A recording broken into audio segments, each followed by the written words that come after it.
Happy Independence Day and a great afternoon to all of you. I am Gopal Javeri, welcomes you all on behalf of Mumbai March team and in the program of Azadi Abhi Bhi Adhuri Hai with Dr. Lingaraju Yelle sir.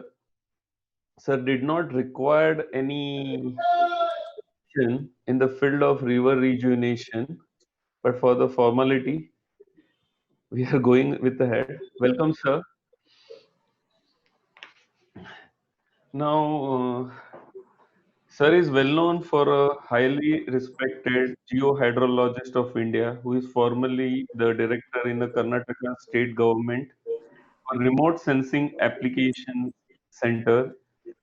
He served the geometric centers, water resources development organizations of government of Karnataka. His long illusions careers in a geohydrology in span of last 5 decades. Sir also holds the PhD from University of Bangalore. He is connected with many organizations of Karnataka state government. He worked on various projects, mapping of land use, land covers, wetlands, river basins for groundwater, watersheds development, mineral explorations, and mapping of sustainable development in other groundwater areas in the state of Karnataka. There is a very big list. If I am going with that list, will not having that much time. But sir is doing very nice job for last few years. Currently, he is the national director of River Rejuvenation Project by Art of Living. He is responsible for planning and monitoring of river rejuvenations project by the Art of Living in a four state currently Karnataka, Maharashtra, Orissa, and Tamil Nadu with blessings of Gurudev Sri Sri Ravindra Sankarji. Dr. Lingaraju Yelle, the river rejuvenation team has taken up the various projects, more than 40 streams, and which they book their name in Limca Books of World Record. But the great part is the Daisar River in Mumbai with a team of Art of Living, Mr. Himanshu Mehta, Sridhar Mani, and other Art of Living. Sir, we created with help of few people one small Kolhapuri Bandara which retain the 5 crore liters of water and regenerate around 1 kilometers of river in that area. Last 2 days when I come to know that you are coming, I goes to various different your videos on the social media. So the excellent job and great sir you are with us. So once again, I am welcome you on the sir on the 73rd Independence Day. It's my pleasure to talk with you on such a national issue mean for the mankind, especially in the river. Sir, really from bottom of heart, I am thanking you for the work you are doing for the nation and the kind of things. Just when I start, I want to go with a few things before I am handing over to you for further. So in last two, three videos where I seen you talking about the ISRO's remote sensor marking, water security planning, water pools, and some plantations of fruits and flowers, avoiding the Nilgiri trees in some of the areas. And you also talk about the basalt stones of Maharashtra tabletops and how we can make a funnels and recharge the groundwater. So entire in that area, end of the program, I will like to talk on a few minutes with you about the subject of Maharashtra and especially on Mumbai. So, sir, welcome you and please go ahead from where you start and the kind of job you did in 5 decades in Karnataka and different states of Maharashtra. We are saluting you and Jai Hind, sir. Welcome, welcome to on the this. And I know ki with your words, the more and more people, that is our job to encourage them in Mumbai because हमारा life यहाँ ऐसा है just like a local train, but right now train is not moving. But the Still, the life is going on speed in this city. So your work, I'm sure the kind of things you did in Karnataka and other states or parts of Maharashtra and Orissa and Tamil Nadu, definitely it will help. Thank you, sir. Now, things in whatever way you like to go, move ahead. Thank you, sir. Thank you very much for your good words. I would like to just recall what was there 50 years back, now what changes have happened. I am witness, and also I could put some efforts to help the society and the government to renew the natural resources. And water is a central subject for all the natural resources. And my long service, I could see lot of changes. When I started in 1970s, there was good potential, but people were not able to locate that water which was below the surface. People were, the water resource manager were, even now, they are happy with the surface water resources, building dams and canals, etc. But we could realize there is a great potential below the surface in the early 70s by exploring the groundwater using the different technologies. And we could help the farmers to locate the groundwater in their own fields, and they were happy, and we were also happy that we have brought some smile in the farmers' faces. That's how the journey started. So we could trace the shallow aquifers which were hidden in the weathered rocks below the soil, and it was distributed everywhere, and a lot of well schemes came.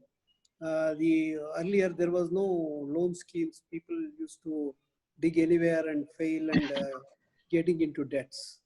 But after the groundwater exploration started, I'm proud to say that it was started in Karnataka under the leadership of great scientist, geologist, Dr. B.P. Radhakrishna, who started the groundwater department in the country. Later on, Central Groundwater Board and other state groundwater departments started. So that is the observation that I made. But by the time I got retired, I was part of the team to draw the legislation on using less groundwater, conserving groundwater. Because all the while we were happy in locating, exploring where the potential is there. And that made the people to exploit to the maximum extent. To the extent that the groundwater, even now, more availability of, more dependency on the groundwater is more than on the surface water. So, but we could realize that there is great potential below the surface to conserve water.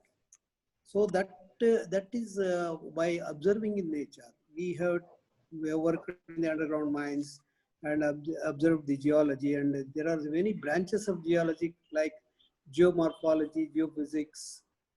All this could made us to realize there is a lot of storage and movement facility for water, and even that remote sensing technology came very handy to map the area by covering a large synoptic views, and even the subsurface features we could delineate, and we helped the society in exploiting the water. But sorry to say that we were not able to find out how that renewability happens. Unfortunately, any government's work is like that. It is a dissected thing. The nature has a sort of synchronized way of managing the things. Nature had that integrated water resource management. There has been relationship between the rainfall, surface water, groundwater, and the springs and the oceanic water, etc. There is a contiguous connections, seamless connections are there. And we looked at the water as a commodity and not as a as natural processes that help the whole life system to survive.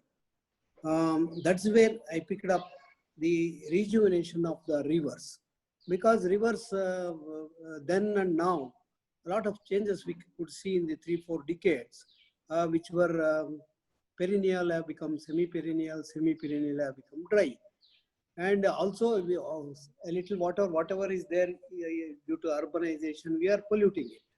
So how to just revive it after having such a long service? I thought we should do something, and in the fag end of the service, I did a pilot exercise of rejuvenating a small stream in Gadag district, where uh, I prepared a plan using the remote sensing, and that was the plan was implemented by the integration of different departments, by desilting the streams and increasing the groundwater recharge processes artificially. All that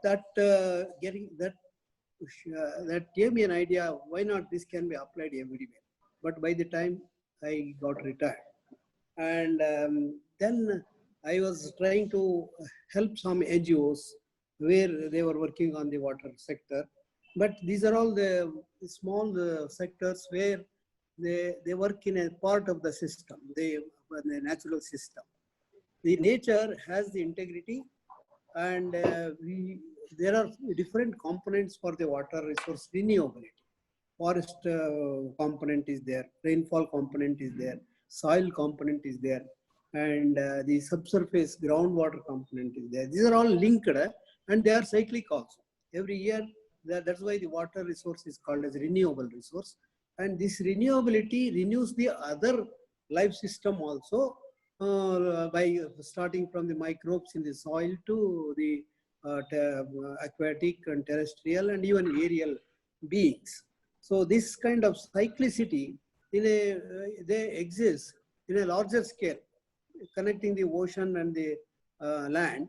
And the other one is the small divides called river basins. So that is where if we just consider the renewability in a basin, in a river basin, in a larger sense, we will be realizing the nature. How does it work, and how that has been changed? The natural processes have been distorted because of the drastic land use changes. See, the land use changes like deforestation, soil erosion, urbanization, industrialization, all this made that cyclic process distorted. Whatever the rainwater that was naturally converting into groundwater, every tree and every plant has a process called ascent of swap, which takes the water up and down, and it also creates the forces below the surface to hold the water and fill the shallow aquifers and deeper aquifers. But when this natural agency of vegetation was distorted, the process of recharging on its own started getting distorted and defunct, and the climate changes started.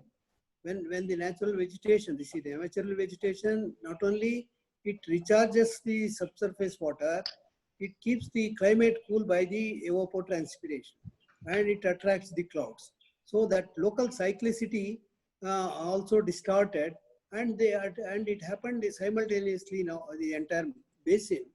And the climate, we are into now the global warming and climate change, etc. So how can we revive this? And actually, it is the word rejuvenation is the appropriate process, I thought. And we started with a small river near Bangalore, which was feeding the drinking water reservoir, which was dried up. So the entire the Kumudvati, which starts from Shivaganga Hills to the Tippakondanalli Reservoir, was considered, and I prepared a plan of action using the remote sensing techniques, where we can have a synoptic view and find out what kind of themes if they are there to make the river flow. One is the soil layer, the slope layer, the drainage itself, the natural streams, and the subsurface and the vegetation cover. These are the factors. When we analyzed it using the remote sensing technology, I could easily prepare a plan of action for each and every mini and micro watershed, a bunch of villages like that. Then the action plan, we could identify the sites where we can harvest the rainwater because uh, to make the water recharge, we need the source. So where does the source? The rainfall, when we analyze the rainfall data, we could find there is good potential. The rainfall has changed its pattern, but not its volume of water that we receive. Even today we receive, but it is not properly distributed as it was being done. Seasonal uh, fluctuations are distorted, and rain started, and within a few days, a month's rainfall could occur. Even one day can when we receive water of the entire week or month, like that. So when I analyze that, water is available, but it is not getting distributed in different layers of the earth. Soil moisture cannot happen because it runs off. Even the soil is taken away, and the groundwater infiltration is decreased because the runoff is so much, and there is no natural vegetation. Natural vegetation will make the soil anchor to the ground and see that the water molecules are drawn below the surface and even up above the surface, and make that kind of movement slowly. The groundwater occurs, and also it flows in the stream even after the rainy season is over. So that we call that as the environmental flow. Here, the connection is the eco-restoration. In a larger sense, the river rejuvenation means one side we have to restore the ecosystem, because the water belongs to the entire ecological services, whether it is a animal or man, that doesn't matter. The water wants to be given like that. So that ecosystem works like that, and that ecosystem is got distorted because of the various land use changes that we have made, and even the topographical variations we have made, because we leveled the earth and quarries, mines, etc. But with all that problems, I thought we can revive it. And we took a challenge that we will make a plan of action using the remote sensing very quickly and identify where the water can easily percolate. Um, the job of vegetation cover has to be done very quickly, because once we start planting the trees and all, it takes a lot of time to come back to that kind of environment that we had 50 years back. So artificially catch that water where it flows and make it flow vertically down. So the water movement, once it goes below the surface, it will have multi-directional movement. By capillary action, it comes up. If there is a fracture and joint below the surface in the rocks, it goes wherever the pressure is released. Like that, the water gets distributed in the entire land mass, not only along the river. So this kind of processes that we had are distorted. And another side, we started, because as I said, we started exploring the groundwater and told the country that groundwater is more dependable and all that. Exploitation rate increased. The villages were given electrification, and agriculture and drinking, everything started depending on groundwater. And we didn't think how this groundwater gets renewed. That was not the part of the groundwater department, because it belongs to the forest, it belongs to the surface water management systems. So that is the type of lacunae that made the river dry. So taking learning from these observations, we could prepare a plan of action to harvest rainwater wherever it flows along the natural streams. And all these natural streams are geomorphologically weak zones where the more percolation can happen, where it reaches the aquifer very quickly. So that is the shortest way of converting the rainwater into the groundwater. So by doing that, harvesting the rainwater along the streams itself, right from the first order. Every village will be part of the river basin. One stream starts from a village means we should start working from there. And it enters some water bodies, and water bodies are silted up and more evaporation losses are happening. So we started creating what are called as water pools, where instead of sheet of water, we created column of water, where the temperature impact will be very less and recharges groundwater not only, and also the water will be available through the year. The cattle can come and drink, and around that water pool, we created small tree grows of native species which will bear fruits and flowers, and bees and birds were attracted, and we call that as eco-restoration cells. So every one or two villages, one eco-restoration cells are being created. So there is a balance between the recharge and discharge. So now, because agriculture is depending more on groundwater, we have to work towards the demand side, where the exploitation has to be reduced and optimal utilization of the groundwater has to be made it practical. So that now the farmers have burned their fingers. They have started using the micro irrigation, but the agricultural practices, we have to change the um, uh, intensive water intensive crops to the trees which needs less water. So that means we are coming back to that natural vegetation which was doing the work of Richard. So if the farmers can be uh, interested in this agro-based, agroforestry or agro-horticulture, where their agricultural fields will have more trees, it will lessen the soil erosion and create more infiltration and create the cool climate. So this is the whole thing which we have to revolve around. And we have large chunks of wastelands. The wastelands means they are not waste actually. They are not fit for agriculture, but it is fit for the natural vegetation because those areas were also under forest long back.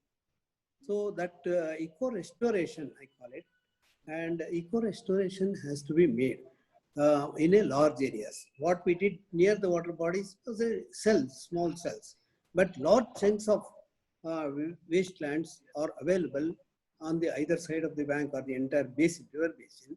So wherever they are there, we have to address that. Instead of going for intensive mining and quarrying, we have to go back to the tree culture, where varieties of trees. Yesterday I was with a expert by name Deepak Sharma, who is a specialist in agroforestry, and we were seeing many species which are worth, that too in the present day situation, lot of medicinal value species are there, which are forgotten the use of that such things. Such things can grow with a very minimum water.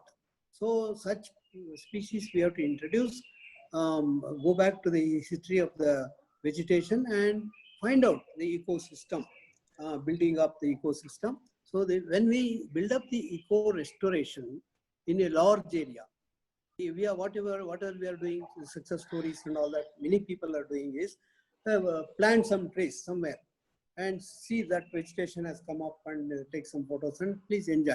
But the large chunks of wastelands are to be made as a forest or the natural vegetation. It can be a bush, it can be a creeper, but there should be natural vegetation which anchors the soil to the ground and which will not allow the soil erosion, but it will increase the infiltration of the surface water, rainwater, and make the water more valuable, more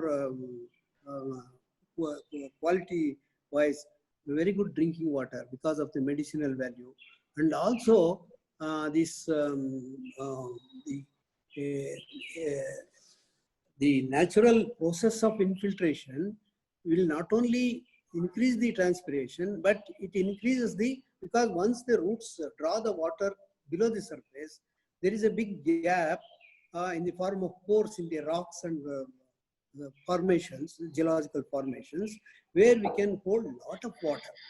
So once the water goes to the root zone, from there the gravity will take care of it. The Vadose zone, we call it as.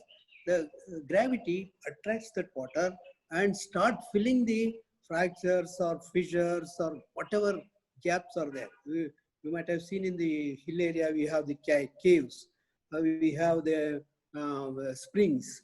All these become recharged, and the entire area will be flooded with water below the surface rather than the dams. If we calculate the amount of water that we can store on the surface is very meager when you compare it to the total capacity of the ground. Even in the water abundance, it says groundwater has the maximum scope for holding it, but it will not be held, but it keeps flowing towards the sea below the surface, and the streams become effluent. These streams now, they are all dry and they are influent. If at all some rainwater flows, it makes that flow, get absorbed by the ground. But now once we restore the ecosystem in the upstream area, the same water will reappear in the stream as environmental flow. It is called as the environmental flow because it takes care of the entire environment. The millions of microbes in the soil gets this life source, and also the agriculture, horticulture, forestry, everything flourishes. But in what balance? There is calculation. We have to have this auditing and accounting of water. That was there earlier. Nobody was calculating. But still, in those days, I remember when I was a young boy, I used to see in the villages, the one water controller, Neerganti, was there to watch how much of water has filled the tank and tell the people, this year, this much of water we have received, only this much of land has to be irrigated. And that was the government order like, and people used to follow that. So they were not facing much problem. But later on, because of the major irrigation and the groundwater irrigation, etc., this culture of managing the water at the village level has gone to dogs. Nobody cares. So everybody takes a drilling machine and drills and draws water. People are drilling more than 1,000 feet now. And because of this, another disaster is happening. Once the water goes below the surface, it should come out. Unless it comes out and new water goes, the water quality cannot be maintained.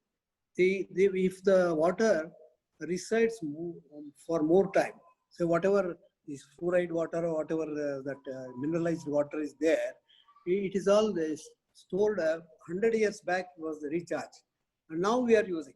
So there was a lot of time for water to stay in the bowls of the rock formations, and there was scope for dissolving the minerals occurring in the rock to dissolve and add the salts and minerals which are not good to health also.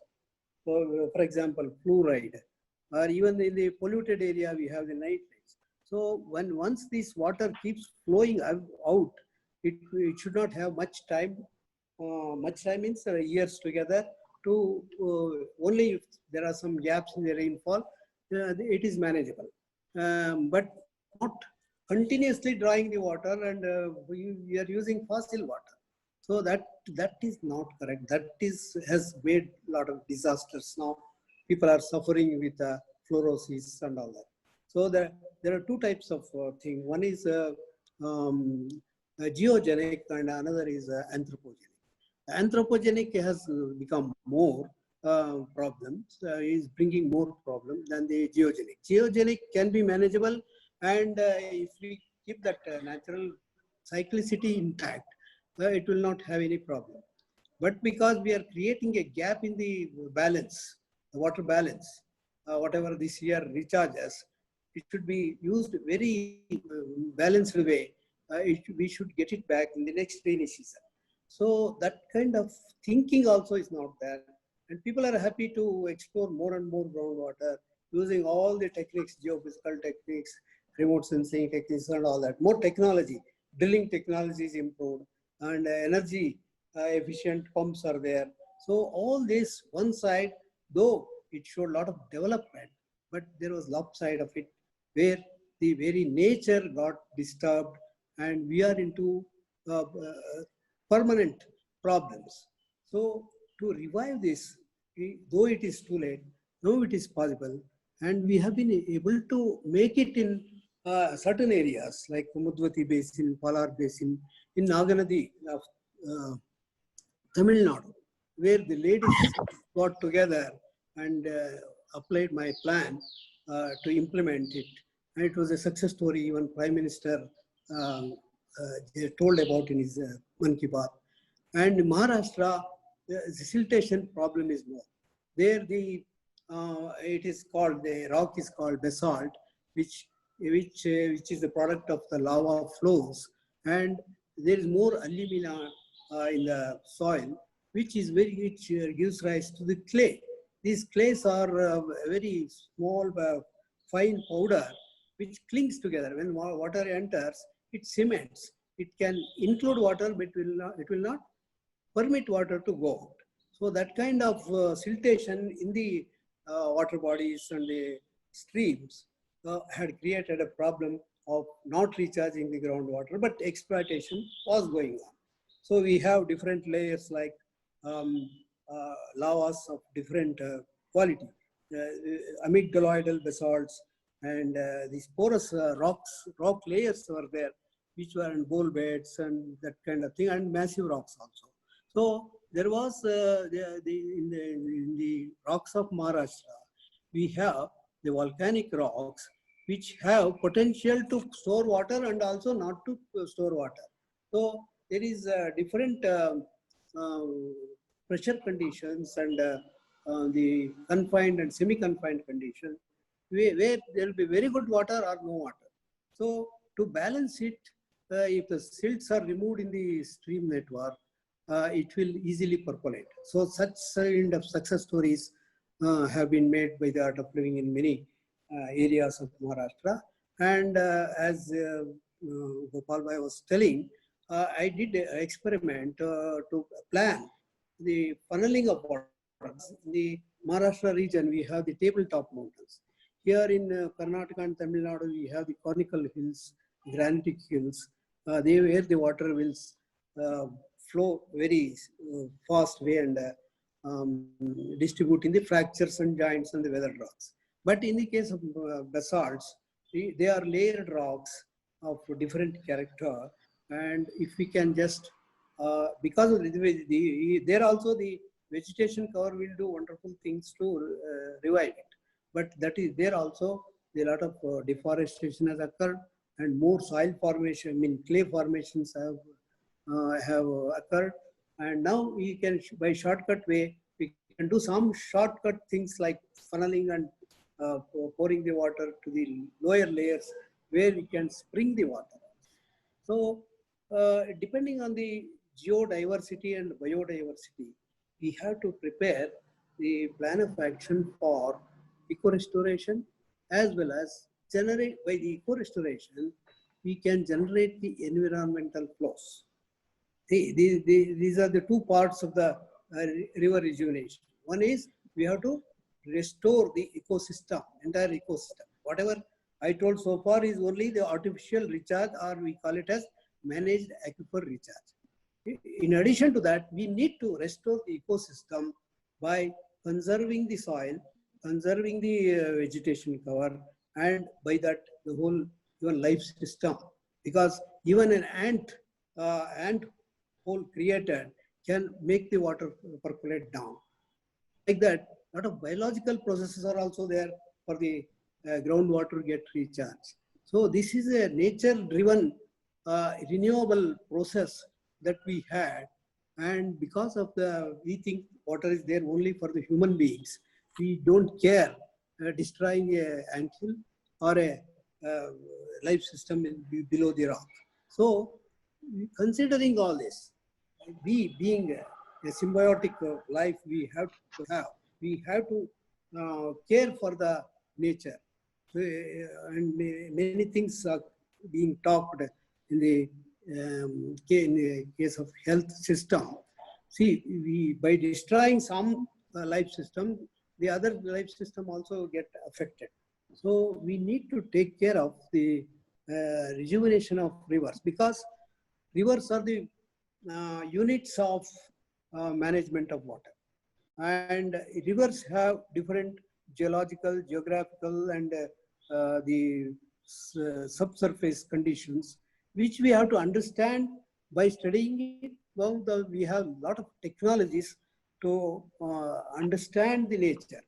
Uh, but without understanding the nature, if we go only for engineering skills to harvest water somewhere and pump it somewhere, divert the stream network and all that, again we will be landing into disaster.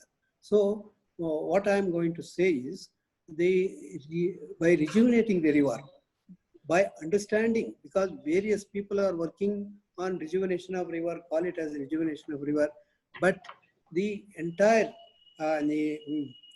sort of holistic way, uh, understanding the nature and what nature had been doing, we have to understand and carefully bring it back. For that, we need to do some shortcut exercise without any impact on the ecosystem. So that we call it as eco-friendly, innovative, and uh, mm, with all respect to the nature. So why our ancestors worshipped the river? Why people cared the nature? Trees were also worshipped. So that behind that is the scientific truth of the natural processes that were operating since ages. This is not today.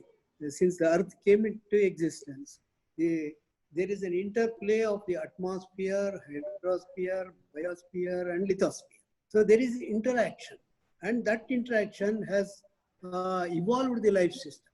So when it evolved the life system, there is a balance in nature to protect it. So that you have to understand, and that is the success behind our projects in Art of Living, to understand nature, copy it, and implement it, and also educate, bring awareness among the farmers and all in each individuals to understand the greatness of the nature and protect it. That is the gist of my talk. And any more questions, if you can ask, I will be able to satisfy. Thank you so much, sir. It was excellent, and the way you put it, a holistic approach to rejuvenate the rivers. Before going for a few questions, I will just update. Sir is talk about the water is not a commodity; it is a complete ecosystem. Sir talks about the urban pollutions, mindsets of the people, river basins, how the plans of actions is required to combine the soil, slope, drainage system, natural surfaces, and vegetations. River regeneration is not a centric subject, but the complete subject is the ecosystem, the topography, variation. Sir is so optimist. It is possible, even though we destroyed the so much hills, the landscapes around the areas, then also we can do a river rejuvenation process holistically, and we can just restore the complete ecosystem. So it talks about the plans of actions, agricultures, the needs of water. Also talks about the westland जो भी है, how we can use it for the forest vegetation, which is something the excellent ideas he given to us today. Agroforestry, the medicine use of plants and the species overall, how which is now no more, but it was there in our history. How we can use, and this will not help to stop the farmer suicide, but it will, sorry, it will help to stop the farmer suicide, but it is also help to increase the financial areas of the farmer. that talks about the audit and the accounting of water, which was there in the Indian villages 100 years old time, and how they comes out with this. But at the same time, the continuous exploration of groundwater, and how at present we using the aquifers in the ground level, so that the fluorides and other minerals are coming, and that affects on our health issues. So this is the very spotlighting areas, ki how we destroying the human life with the ecosystem by using such water, as well as talks about the Naga rivers in Tamil Nadu and on the rocks of Maharashtra, and how the entire project is not about the water is not a river is not only for the human being, but it is for the entire nature, the way we have to conserve it. So we have to look at it the not only the 360-degree two-dimensional, but the 360-degree three-dimensionally with the issues, with all the possible approach. So thank you so much, sir, for highlighting the complete 360-degree or three-dimensionally. The 360-degree also not in two dimensions, but you really explain us and gives the insight. Now there is a lot of questions, but with a short time, some more, because the kind of knowledge we got today and open our eye to do something better for the nation on this day. I will like to ask some that questions. Ki Please. in a state like Maharashtra, where Konkan region is flooded during the monsoon, especially Mumbai and the Konkan region around, and from here, the 200 kilometers areas of Marathwada or center Maharashtra is facing the water crisis, struggling for the water.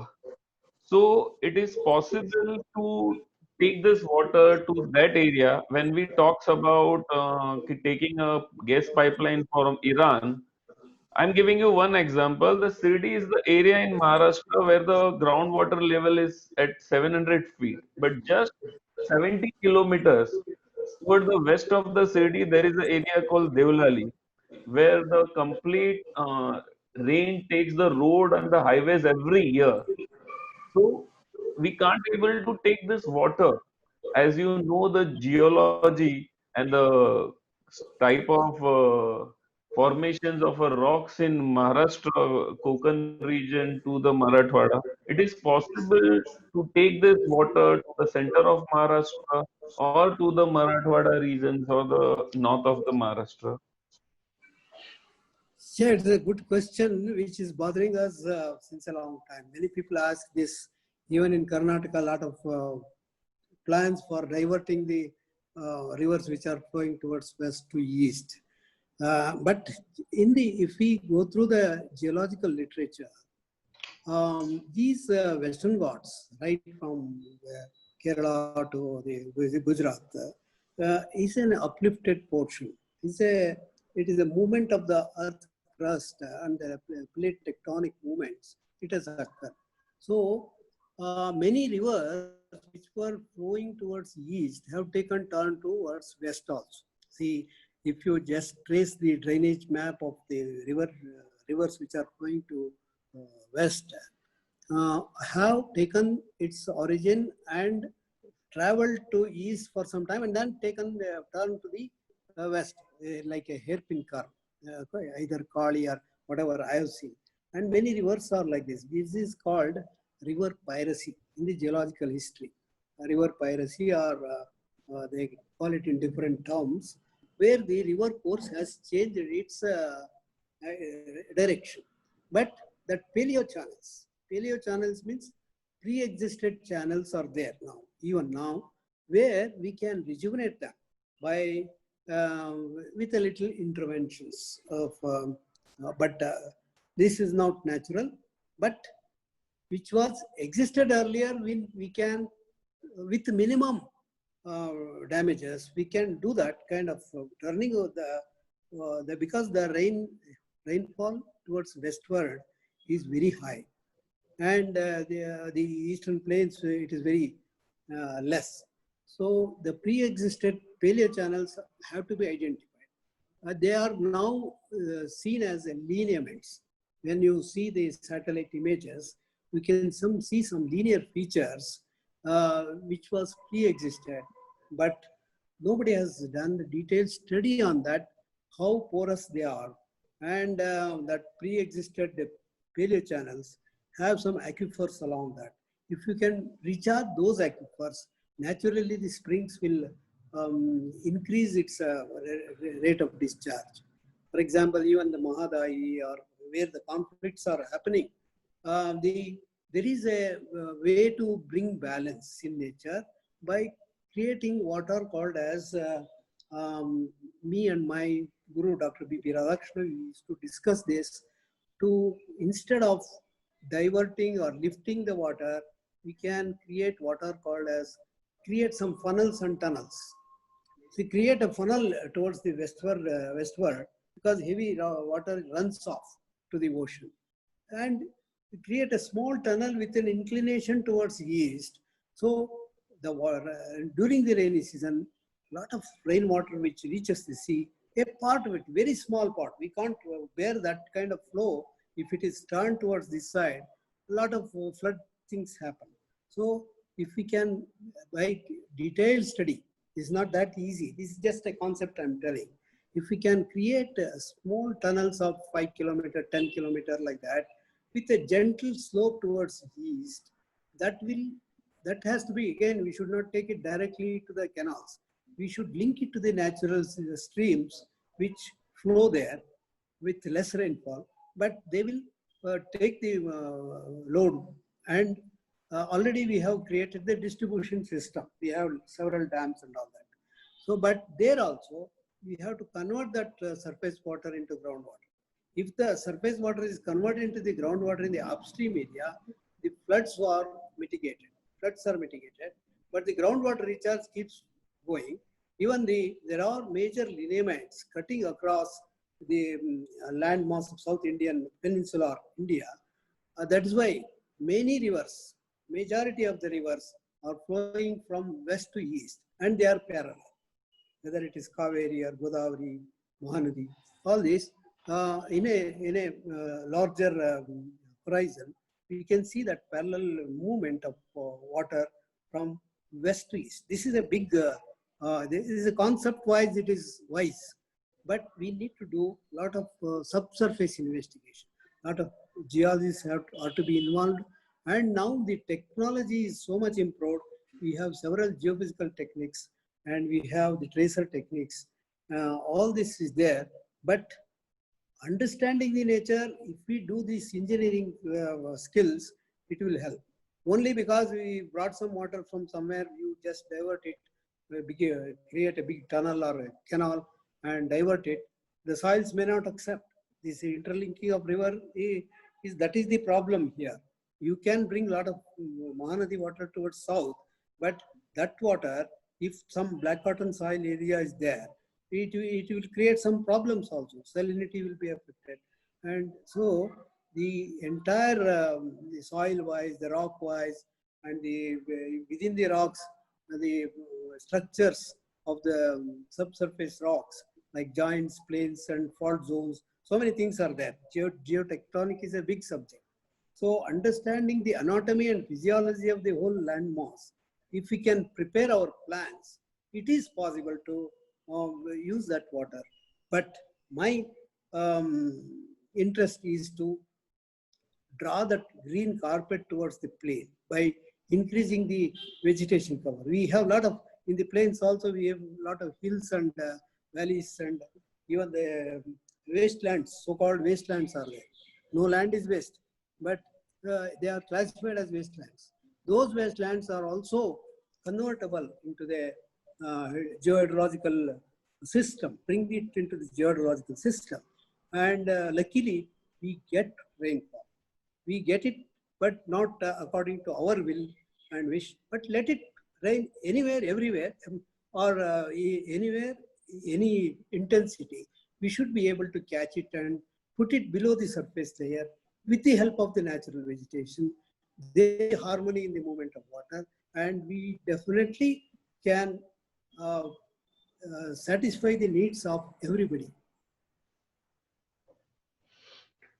Yes, sir. Very good way you explain it, ki how it is possible and what is required technically or scientifically to study this. My last question, as time is running away, ki next 5 and 10 years, see, especially in the areas like Rajasthan to Tamil Nadu, the states comes Maharashtra, Telangana, Karnataka, Orissa. The north is not having that much problems because of Himalaya, except the pollutions in the Ganga and Yamuna. But wherever the water crises are there in the peninsular region, so if the ideal situations there to spend the money, time, efforts, government and the public will. So what you can see, what is possible, the way you talk it today is a far optimistic, कि everything is possible, and the way you says and where you are working last 50 years. So if the great person like you who works, so if we got a next 5 or 10 years with all ideal situations for India to rejuvenate the every water bodies, how you can see your experience will say कि it is possible technically, financially, and the publicly and the government policies. So just put a last few highlights before we closing. To make it very simple, we have to copy nature. We have to understand how the nature was providing our needs 50 years back. Now, because of the development of development, in the name of the development, lot of changes we have brought without caring the nature. That is the issue. So once we understand how the nature has been kind enough and we were self-sufficient, we have to understand the anatomy and physiology of the regions. So now the lot of technologies are there. We have to use those technologies to plan it properly, and any proposal or any action that we take should be eco-friendly. It should be innovative and cost-effective, and to the help of the people, not because of some political pressures, take up some development somewhere and neglect somewhere. No, the entire India is one. So the Tamil Nadu and Karnataka have been in conflicts, but when once we develop the resources in Karnataka, naturally the Tamil Nadu also, that is of the art of living people working together in Palar Basin. They are working in the Palar Basin. Palar Basin starts in Karnataka. The Karnataka people are also working, and Palar also it's working. So if that kind of harmonious decisions are taken, there is no scope for conflict at all. And it is because of Gurudev's vision we have been able to work. That kind of thinking as one, country is one. And the geological formations are decided by nature. And we need to go along with it. We should not go beyond the scope of the nature. So that is my this thing, and it is possible to plan for the entire country with all this. Now, recently, I had an opportunity to discuss with the Rain-Fed Authority of India, Mr. Ashok Dalwai. So he had conducted a webinar where they are into planning the rain-fed rivers. So it is possible. That kind of thinking is processing, and it will happen. Otherwise, we can't survive. So all good scopes are there, but only thing is we need to, the community participation is very important. See, my success after all, it is there. What I could not do much while in service, I have been able to do it here because the community participation, the volunteerism, and the leadership like Shri Ravi Shankar. So this brings a harmony in not only in the minds of the people, and to bring harmony in nature also, it helps. So that way we have to think as the whole land mass of India is one, and the natural processes are differing because of their position to the position in the whole atmosphere or lithosphere. We need to plan according to that. Whatever the action plans that I have prepared for the hard rock terrain may not be helpful. We had been to Orissa, where some flood and drought both are there. till December it will be flood, and after that there is no drinking water. So to bring balance, there are scope to a proper understanding of the terrain is very, very important. What is there on the surface, what below the surface, how the water, we have to trace the path of the water, and we no way we should obstruct it.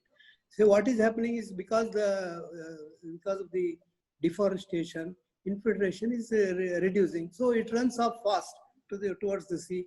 So much of rain occurs, and it is not going to stay in the below the surface. They are going for borewells in Orissa, where the heavy rains are there. So you never imagine that borewells are required in such heavy rains. Even in our Malnad region, Western Ghats, so they are going for a borewell. It is a very, very pathetic situation. So the technology is there to help us, but to understand nature also, we have to use the technology. We have remote sensing technology. We have there now to monitor these IoT-based sensors are there to measure the soil moisture and indicate, oh, this is not good. We should not go for this kind of crops. The water levels can be measured sitting in your office and find out what depth this season the groundwater left. I mean, going below per day, how much it is decreasing. Whether our farmers can manage it. So this is understandable to the farmers also. In our exercises, we are working in the villages to educate them to use all this technology, and a panchayat office should be able to display the through the sensors, the water levels and all these climatic changes, and people should plan accordingly. So we have to prepare the water budget and also the water security plans. Luckily, this is being addressed in the Atal Bhujal, but it has to come true.